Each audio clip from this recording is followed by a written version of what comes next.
Navy seal এই নামটা তো তোমরা নিশ্চয়ই শুনে থাকবে। যদি বলা হয় পৃথিবীর সবচেয়ে টাফেস্ট এবং মোস্ট স্কিল মিলিটারি কমান্ডার কারা, তাহলে আমেরিকান নেভি সিলের নাম থাকবে টপ লিস্টে।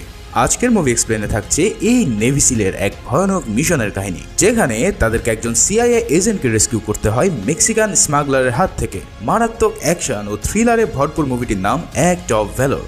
যারা কমান্ডো, যুদ্ধ বা রেস্কিউ মিশনের মুভি পছন্দ করো তাদের জন্য এটা একটা মাস্ট ওয়াচ মুভি। তাই চলো আর প্যাচাল না বাড়িয়ে শুরু করে দিই এই মারদাঙ্গা মুভির এক্সপ্লেনেশন। মুভির শুরুতে আমরা নেভি সিল 7 টিমকে দেখতে পাই ট্রেনিংয়ে। তারা আমেরিকার সান ডিয়েগো সিটিতে তখন স্কাই ডাইভিং প্র্যাকটিস করছিল। আসলে নেভি সিল সদস্যদের সকল ধরনের ট্রেনিংয়ের প্রয়োজন পড়ে, হোক সেটা আকাশে কিংবা পানির নিচে। এবার মুভির সিন শিফট হয় ফিলিপাইনে। সেখানে আমরা একটি আইসক্রিম ভ্যানকে দ্রুত সামনের দিকে এগিয়ে চলতে দেখি। এই ভ্যানটি একটি স্কুলের সামনে পৌঁছায়, যেখানে ফিলিপাইনে নিয়োজিত আমেরিকান অ্যাম্বাসেডরের ছেলে পড়তো। আইসক্রিমের ভ্যানটি দেখে সব ছোট ছোট বাচ্চারা সেখানে হই হুল্লোড় শুরু করে দেয়। অন্যদিকে আমেরিকান অ্যাম্বাসেডরও সেখানে ছেলেকে নিতে উপস্থিত হয়, আর তার ছেলে বায়না ধরে আইসক্রিম কিনে দেওয়ার জন্য।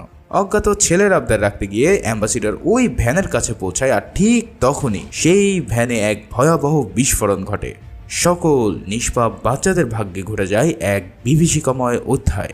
আসলে এই বোমা বিস্ফোরণে সাবাল নামের একজন রাশিয়ান লোকের হাত ছিল, কিন্তু সে কেন এটা করেছে তা আমরা কিছুক্ষণ পরেই জানতে পারবো। সিন এবার চলে যায় আমেরিকার একটি রেস্টুরেন্টে। সেখানে আমরা নেভি সিলের দুজন সদস্যকে দেখতে পাই, যাদের নাম লেফটেন্যান্ট রক ও special operation commander Dave.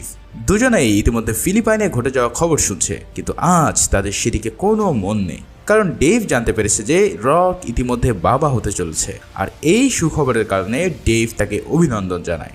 Rock জানায়, এই উপলক্ষে আমি একটি পার্টির আয়োজন করেছি বিচে, সেখানে তুমি তোমার ফ্যামিলি নিয়ে চলে আসো, একসাথে আমরা একটি দিন ফ্যামিলি নিয়ে কাটাই। ডেভ তার অফারে রাজি হলে পরের দিন তারা সবাই মিলে বিচে যায় আর সার্ফিং করে খুব ভালো একটি সময় কাটায়।